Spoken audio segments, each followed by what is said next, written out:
2 continents, 15 years. London's only unsolved child murder. This is the case of the torso in the Thames. Let's step into the cold. 2002. Investigators from London travelled to Johannesburg, South Africa, to meet with Nelson Mandela.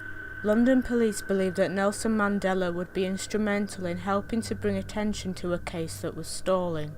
But why would police investigating a case in London want help in publicising the case to the entire African continent?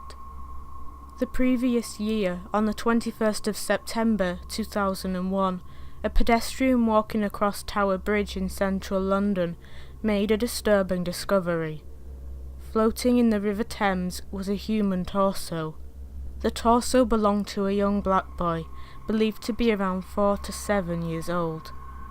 The boy was wearing a pair of girls' orange shorts, and as there were no clues regarding his identity, the police named him Adam. With surgical-like precision, Adam's head and limbs had been removed from his body. 48 hours before he was killed, Adam was poisoned with an extract from a carabar bean. Before his limbs and head were removed, Adam's throat was cut in order to drain the blood from his body.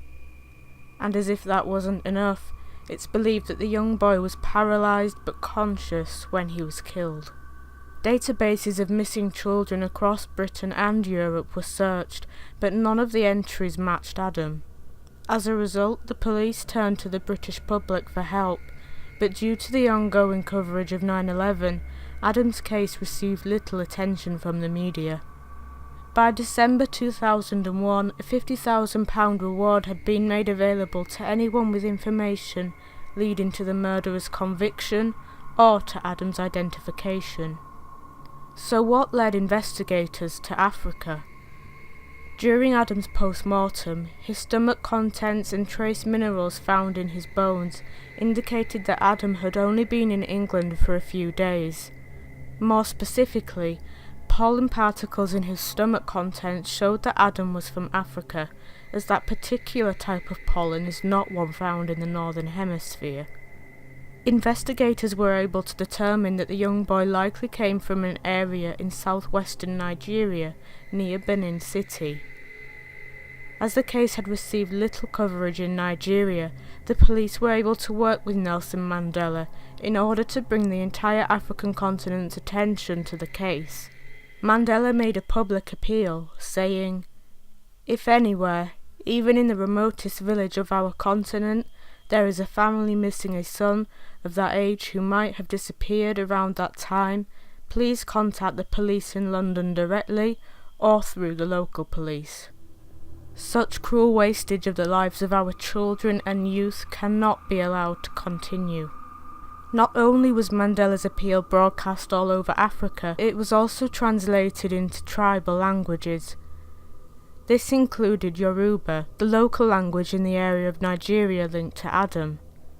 The police travelled to Nigeria in 2003 to launch a campaign aimed at finding Adam's parents.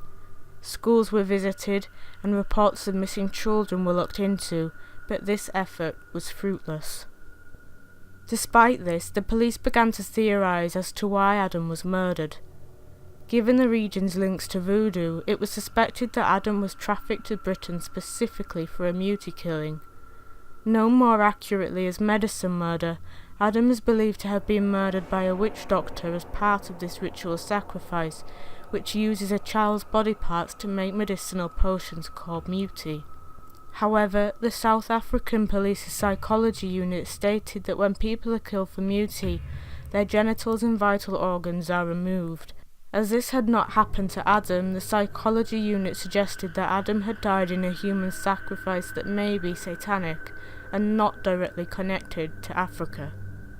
The only solid lead the police has had came from Joyce Osiagedi, a Nigerian asylum seeker who arrived in the UK from Germany in 2002. She said she was fleeing from a Yoruba cult that practiced ritual killings. According to her, the cult had attempted to murder her son, and she knew Adam had been killed in London by his parents. Police were quick to search Joyce's flat, where a pair of orange shorts with the same clothing label as those found on Adam were found. Some, however, doubted her claims due to the state of her mental health at the time, and Joyce was deported back to Nigeria in December 2002.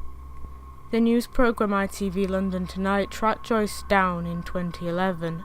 This time, Joyce reported that Adam was a 6-year-old boy named Ikponwoza, and that she looked after him in Germany after his parents were deported. Joyce gave the young boy to a man she named as Bawa, who then took him to London. Police felt that a major breakthrough had been made in the case, and Joyce came forward with even more information in 2013. Speaking to the BBC, Joyce said that Adam's real name was Patrick Erhaber. A photograph of a young boy circulated in the press had been identified by Joyce as Patrick, but she reported during her BBC interview that she had wrongly identified the boy in the picture and that the boy was actually a friend's living son.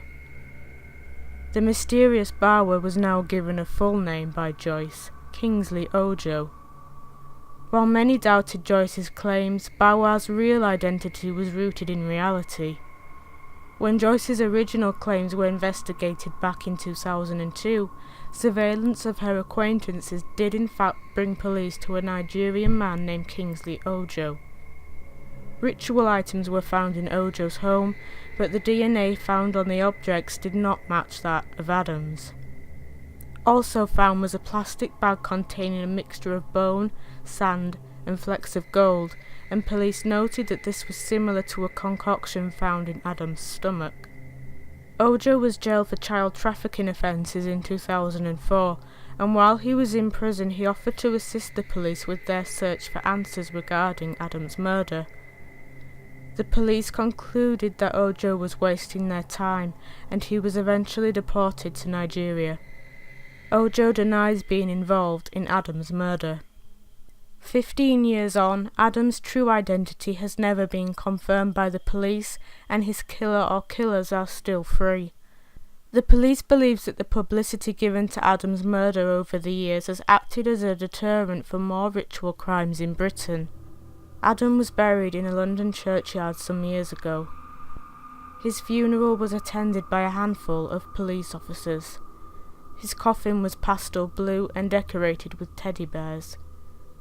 Speaking at Adam's funeral, Detective Chief Inspector Will O'Reilly said, "Like the unknown soldier, his death should not be in vain. Some resulting good must be his epitaph." Thank you for watching this episode of Into the Cold. Subscribe for more unsolved mysteries each week. I wish you pleasant nightmares.